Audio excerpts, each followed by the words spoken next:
Bonjour à tous, on espère que vous allez tous bien en ce début de semaine. Donc début de semaine, nouvelle semaine pour nous.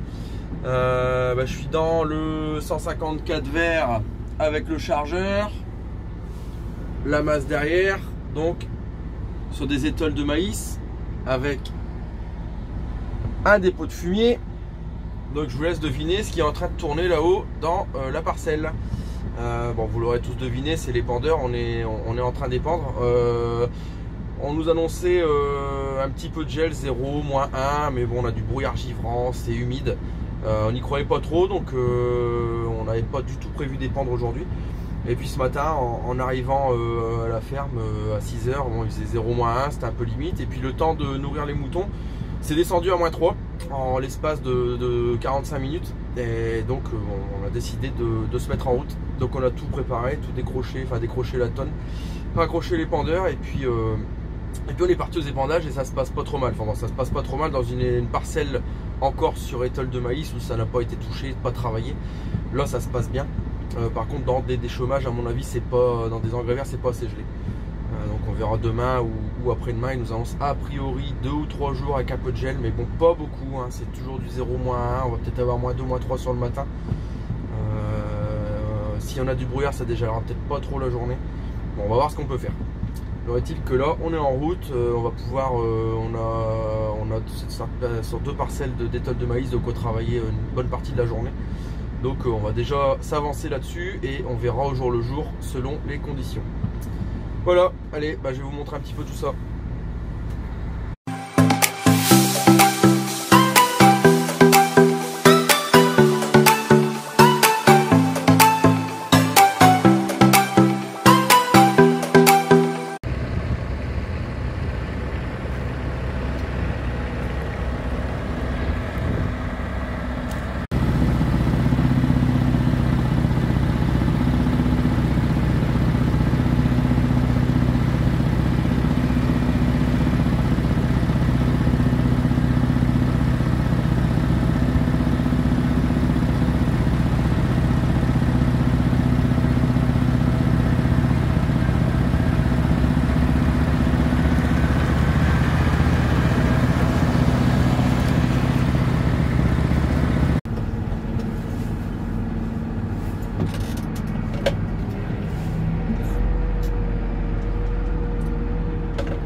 Bon, on est le lendemain. Bon, malheureusement il n'a pas gelé, donc on devait attaquer un chantier de compost pour un collègue qui est en non-travail du sol, donc ça va pas être possible. Par contre on va essayer dans une autre parcelle à nouveau du fumier de bovin. Donc on va aller voir ça. Bon, malheureusement ils annoncé du gel, mais on n'a pas eu de gel du tout. Il fait 1 degré. Il fait 1 degré au tracteur, donc on est à la limite du gel, mais il y a du brouillard et ils annoncent de la pluie cet après-midi, donc on va voir un petit peu ce qu'on peut faire. Le temps que les tracteurs chauffent, je vais en profiter pour vous montrer un petit peu le boîtier de l'épandeur. Allez, on regarde ça. Alors voici un petit peu notre boîtier DPAE. Alors on l'a pris sous forme de boîtier parce qu'ici on a tout simplement l'autoguidage. Autrement j'aurais pu le mettre là-dessus, hein, sur mon terminal universel du tracteur. J'aurais très bien pu mettre l'épandeur en isobus. Bon, là on a fait le choix de prendre le boîtier avec, parce que comme ça on a l'autoguidage sur la page complète ici et l'épandeur ici. C'est quand même un poil plus pratique que de séparer une page en deux. Voilà. Bon, là c'est l'écran de travail. L'écran de travail avec ici pourcentage d'ouverture de porte. Ici on peut l'ouvrir manuellement, la porte. Voilà. Bon, là je peux pas le faire fonctionner, mais ouverture de porte, on a le pourcentage d'ouverture de porte, pardon, on a l'avancée du tapis en centimètres par minute, on a ici la vitesse de travail et le tonnage hectare qu'on applique en temps réel. Voilà, on peut passer en manuel à tout moment ou en automatique. Voilà.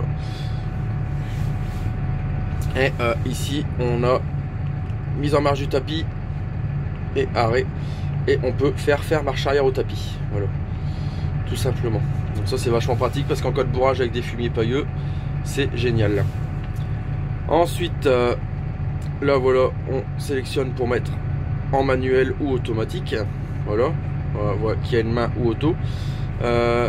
Ici c'est la page d'accueil. Donc voilà, vous voyez, pour max, c'est-à-dire que là on met la vitesse du tapis au max, donc ça bascule en manuel. Voilà.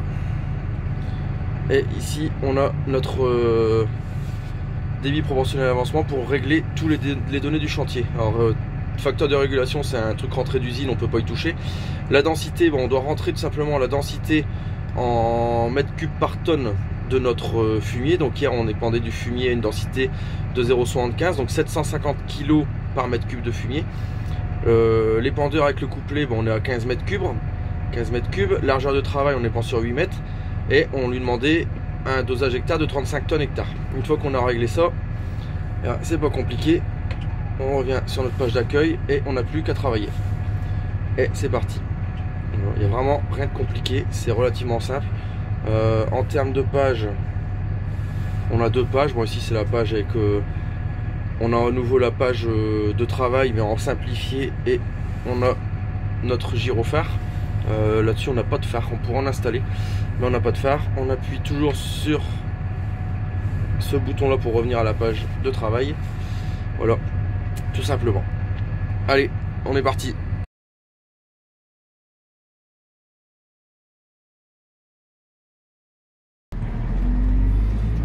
Bon, bah, au final il n'aura pas gelé ce jour numéro 2. On a un super soleil qui s'est levé, donc c'est positif parce qu'on n'a plus de brouillard, ce brouillard humide qui se mettait dans les bâtiments et qui nous gelait un peu l'environnement, qui nous polluait l'environnement en humidité. Mais par contre le point négatif, c'est que du coup il n'a pas gelé du tout, là, la température remonte, donc on finit cette parcelle là de limon à plat qu'on avait attaqué l'été dernier, mais le dépôt il était terminé, enfin on était en attente de fumier pour terminer. Et puis on va arrêter là pour cette session d'épandage. On va devoir attendre qu'il gèle plus franchement et qu'on ait des meilleures conditions, parce que les autres parcelles c'est des argilo-calcaires, des argiles plutôt en côte et des verres, donc c'est même pas la peine, c'est juste pour tout abîmer, donc autant rentrer. Voilà, donc on termine ça. Moi je suis en train, voilà, il reste plus que ça du dépôt, mais je me galère parce que y a un axe qui est pété au crocodile, et pour 2 épandeurs j'ai pas envie de rentrer le changer, j'en ai un en stock, mais c'est un petit peu le défaut des axes qui sont sur le crocodile, c'est que c'est génial parce qu'ils sont percés pour le graissage. Ça entoure tout l'axe et le graissage est vraiment efficace à 100%. Par contre le fait qu'ils soient percés, ça les fragilise. Donc c'est un mal pour un bien. On change des axes un coup de temps en temps, rien de méchant, mais ça tombe toujours quand il faut pas, bien sûr. Ça va pas tomber quand on prend un ballot pour mettre à la ferme. Ça va tomber en dépôt de fumier, c'est toujours comme ça. Voilà, je vais vous montrer, essayer de vous faire voir. On va essayer d'agrandir, voilà. Je sais pas si vous voyez là, mon gros doigt. Voilà. On voit l'axe qui dépasse, bah, il est pété. Donc je travaille avec le crocodile ouvert. Et puis je vais essayer de terminer comme ça. Voilà. Allez, on finit ça. Bon voilà, de retour à la ferme. Fin de cette première session d'épandage hivernale, on va dire. Bon, vous voyez l'état du tracteur. On a quand même, une fois de plus, dans les Hauts-de-France, un automne et un début d'hiver très très compliqué pour avancer dans les travaux. Ça galère vraiment beaucoup. On arrive à faire du travail de qualité dans les bonnes terres, mais bon, les mauvaises terres, c'est même pas la peine d'y penser. Et puis vous voyez le temps qui est changeant. Bon, on a 1 heure de soleil et le retour du brouillard. On nous annonce de la pluie cet après-midi, alors que si on regardait la météo hier, il nous annonçait 3 jours de gel. Bon, faut vraiment prendre les fenêtres météo quand elles sont là, essayer d'avancer comme on peut. Et puis voilà, là, on va passer à autre chose. On va s'attaquer à autre chose cet après-midi. Bon, déjà, il y a l'axe là, parce qu'en plus, je viens de regarder, il n'y a pas que l'axe. Il y a l'axe qui est, vous voyez, il est barré et il est cassé. Et il y a aussi cette pièce hydraulique là, ce raccord hydraulique là, le coude. Il va falloir que je change ce petit flexible, ce qui va être trop court pour le raccourcir parce que le coude il est pété.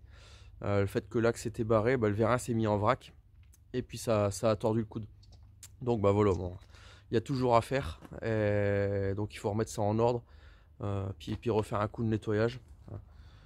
De ce fait, voilà. Bon écoutez, on va en rester là pour cette vidéo épandage. Bon, j'en referai. Hein. J'ai pas pris le temps de vous expliquer dans le détail le fonctionnement de l'épandeur, mais ce sera beaucoup mieux lors d'une belle journée ensoleillée ou l'été prochain.